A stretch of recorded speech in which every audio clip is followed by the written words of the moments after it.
Bem, amigos do curso de Física, sejam muito bem-vindos ao nosso mini curso de LaTeX.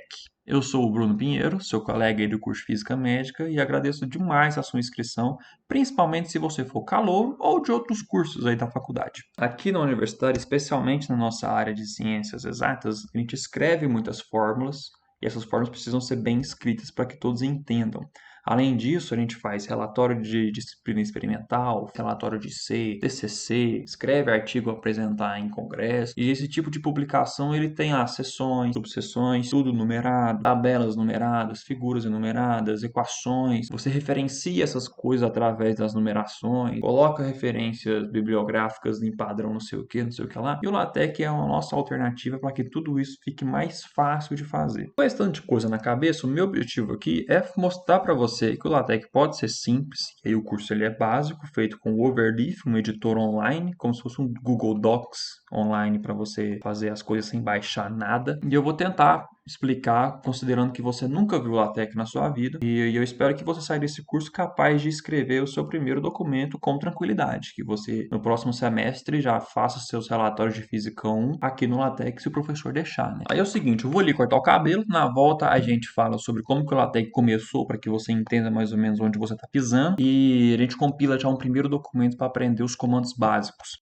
Nós vamos voltar lá para a década de 70, na Universidade de Stanford. Esse sujeito aqui, chamado Donald Knuth, precisava publicar um livro, né? Na verdade, a segunda edição do seu livro sobre a arte da programação. E aí, ele era cientista da programação. E aí, a qualidade da impressão não estava de acordo. Sabe quando você abre um texto e tem fórmula borrada, a fonte da fórmula está diferente da fonte do texto, fica torto na linha, você quer escrever assim, seja f uma função, aí o f sai mais para cima da linha, tudo isso acontecia. Década de 70. Década de 70, o computador era mais ou menos isso.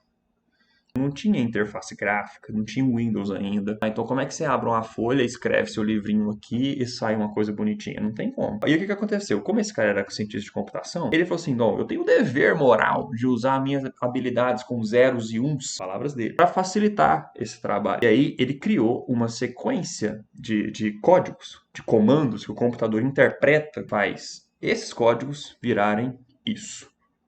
Entendeu? Uma coisa organizada, muito bem alinhada, formatada, que ele coloca um título no meio. Olha a qualidade das fórmulas, numeração das fórmulas. E assim, coisas mais complexas também, por exemplo, essa outra. Olha como as equações são mais trabalhosas. Você é calor, um dia você vai entender isso com muita tranquilidade. E o computador tem que entender para jogar isso na tela e ainda por cima imprimir. Nessa época não tinha impressora. Estava migrando para aquelas impressões chumbadas em placas de metal, para uma maneira fotográfica de imprimir as coisas, como se cada folha fosse uma foto, e aí cada pixel tinha um ponto branco, um ponto preto, e aí os pontos pretos formavam as letrinhas, né? Tava tendo essa transição. E aí o que ele fez? Ele criou uma sequência de comandos, como eu falei, que o computador vai interpretar, vai processar isso e vai retornar um PDF. E aí isso foi dado o nome de TEC, de Technical, em inglês. Daí ele pegou umas letras gregas, né, da palavra técnico e colocou aqui, ficou desse jeito. Aí o que acontece? Essa sequência de comandos poderia ser usada por qualquer pessoa e podia ser modificada por qualquer pessoa de acordo com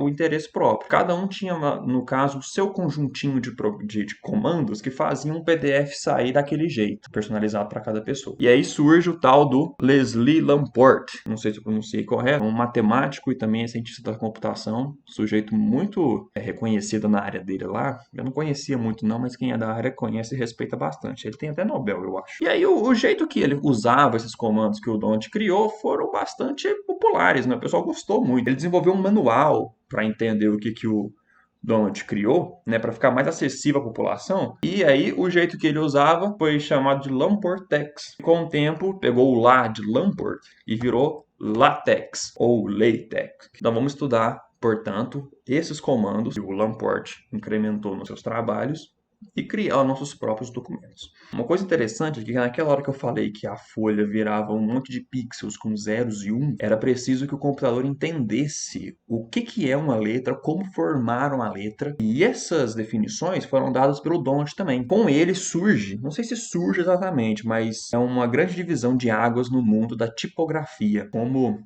O computador vai definir formatos, serifas, né, proporções de cada letra e vários tipos de letras, né, que são as fontes. Então, ele desenvolveu as tais metafontes, e uma das metafontes, Computer Modern Serif, que é uma das principais fontes padrão, né, na linguagem da computação, na impressão de artigos e, no caso, as expressões matemáticas. Eu acho muito bonito, tem gente que não gosta. Tem outras, né? A gente vai ver várias delas. Eu vou mostrar para vocês como que tudo isso é feito mais ou menos esquematizado. Como é que se dá esses comandos que o Donald e o Lamport contribuíram para nós. Opa! Tô aqui em cima agora. Ó, mostrei aqui o meu navegador e entrei no site do Overleaf para a gente poder entender como é que funciona essa coisa de comando. O meu texto que eu vou mostrar para vocês que eu produzi é esse aqui. Radioatividade, raio-x, 2 parágrafozinhos. Primeira coisa que você percebe é que o Overleaf, ele te dá um bloco de notas praticamente. E aí nesse bloco de notas é onde a gente vai escrever o nosso conteúdo e informar para o computador o que significa cada coisa do meu texto, como por exemplo esse título aí. Os comandos mais básicos possíveis são esses aqui, ó. Copiei, colei